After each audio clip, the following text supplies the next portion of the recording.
Fairy Tales Every Child Should Know, edited by Hamilton Wright Mabie. The Ugly Duckling by Hans Christian Andersen. It was so glorious out in the country. It was summer. The cornfields were yellow, the oats were green, the hay had been put up in stacks in the green meadows, and the stork went about on his long red legs and chattered Egyptian, for this was the language he had learned from his good mother. All around the fields and meadows were great forests, and in the middle of these forests lay deep lakes. Yes, it was right glorious out in the country. In the midst of the sunshine there lay an old farm with deep canals about it, and from the wall down to the water grew great burdocks, so high that little children could stand upright under the loftiest of them. It was just as wild there as in the deepest wood, and here sat a duck upon her nest. She had to hatch her ducklings, but she was almost tired out before the little ones came, and then she so seldom had visitors. The other ducks liked better to swim about in the canals than to run up to sit down under a burdock and cackle with her. At last one eggshell after another burst open. "Peep, peep," it cried, and in all the eggs there were little creatures that stuck out their heads. "Quack, quack," they said, and they all came quacking out as fast as they could, looking all around them under the green leaves, and the mother let them look as much as they chose, for green is good for the eye. "How wide the world is," said all the young ones, for they certainly had much more room now than when they were in the eggs. "Do you think this is all the world?" said the mother. "That stretches far across the other side of the garden, quite into the parson's field, but I have never been there yet. I hope you are all together." And she stood up. "No, I have not all. The largest egg still lies there. How long is that to last? I am really tired of it." And she sat down again. "Well, how goes it?" asked an old duck who had come to pay her a visit. "It lasts a long time with that one egg," said the duck who sat there. "It will not burst. Now, only look at the others. Are they not the prettiest little ducks one could possibly see? They are all like their father, the rogue. He never comes to see me." "Let me see the egg which will not burst," said the old visitor. "You may be sure it is a turkey's egg. I was once cheated in that way, and had much anxiety and trouble with the young ones, for they are afraid of the water. Must I say it to you, I could not get them to venture in. I quacked and I clacked, but it was no use. Let me see the egg. Yes, that's a turkey's egg. Let it lie there and teach the other children to swim."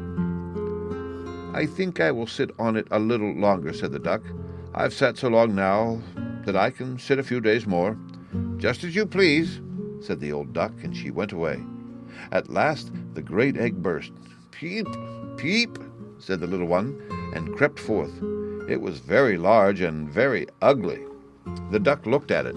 "It's a very large duckling," said she. "None of the others look like that. Can it really be a turkey chick? Well, we shall soon find out. It must go into the water, even if I have to thrust it in myself."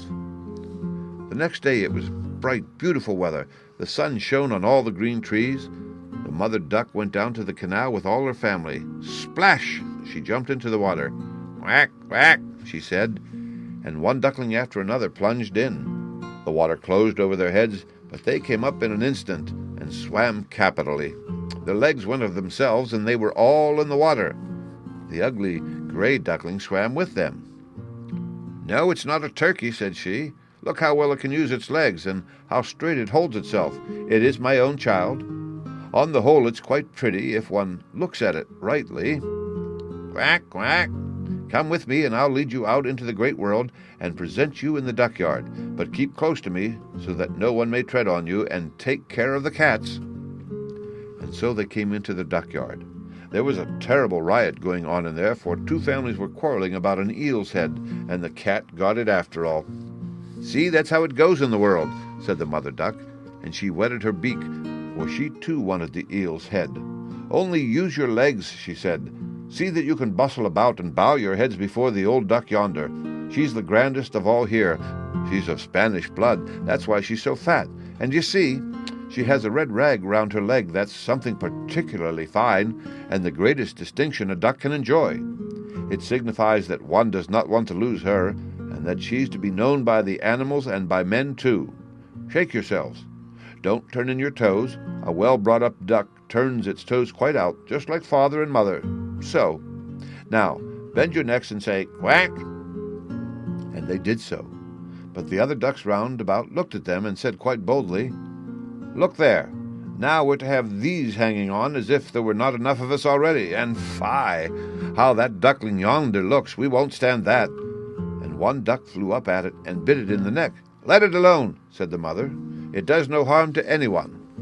"Yes, but it's too large and peculiar," said the duck who had bitten it, "and therefore it must be put down." "Those are pretty children that the mother has there," said the old duck with the rag around her leg. "They're all pretty, but that one, and that was rather unlucky. I wish she could bear it over again." "That cannot be done, my lady," replied the mother duck. "It is not pretty, but it has a really good disposition, and swims as well as any other. Yes, I may even say it swims better. I think it will grow up pretty and become smaller in time. It has lain too long in the egg, and therefore it is not properly shaped." And then she pinched it in the neck and smoothed its feathers. "Moreover, it is a drake," she said, "and therefore it is not of so much consequence. I think he will be very strong. He makes his way already." "The other ducklings are graceful enough," said the old duck. "Make yourself at home, and if you find an eel's head, you may bring it to me." And now they were at home.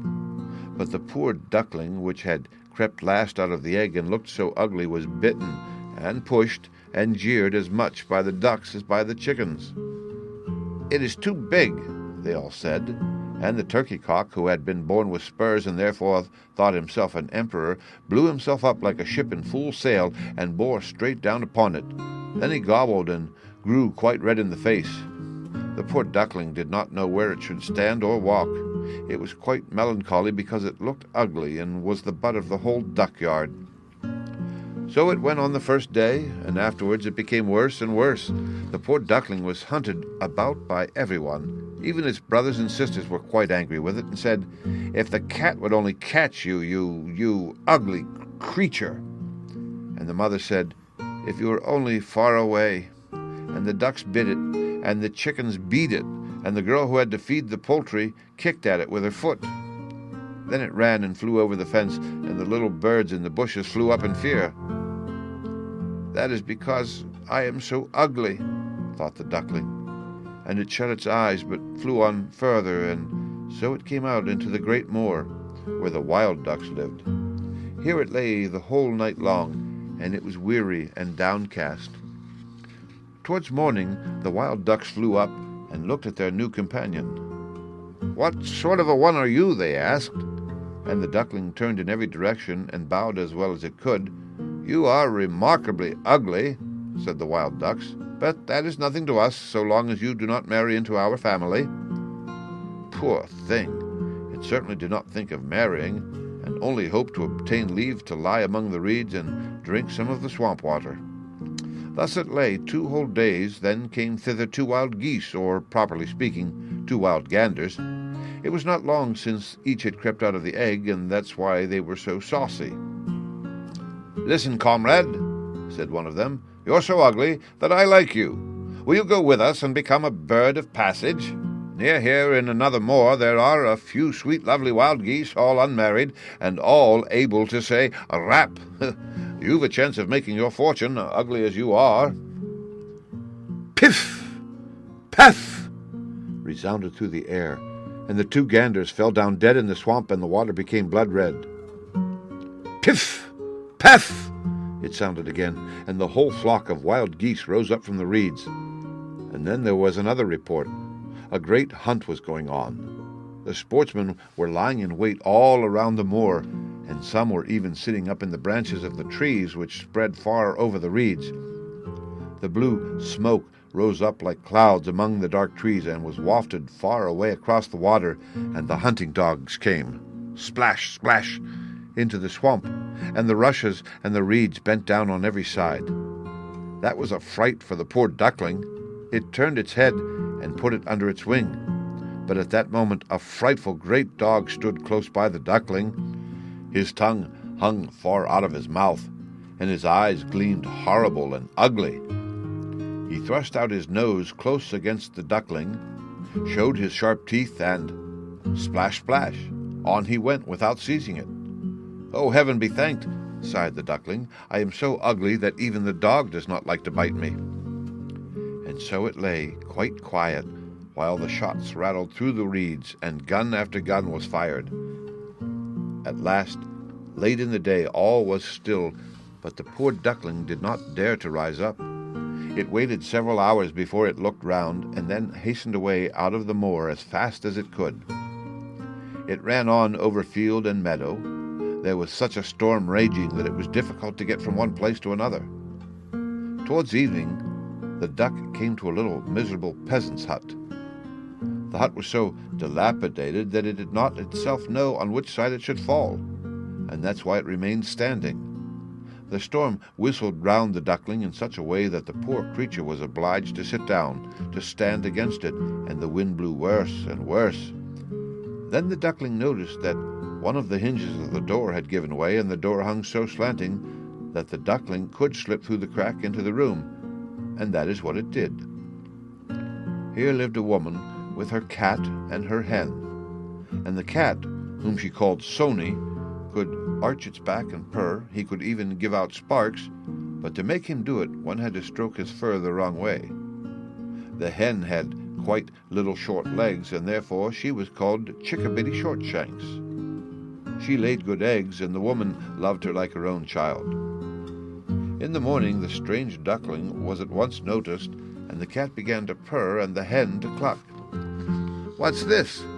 said the woman, and looked all around, but she could not see well, and therefore she thought the duckling was a fat duck that had strayed.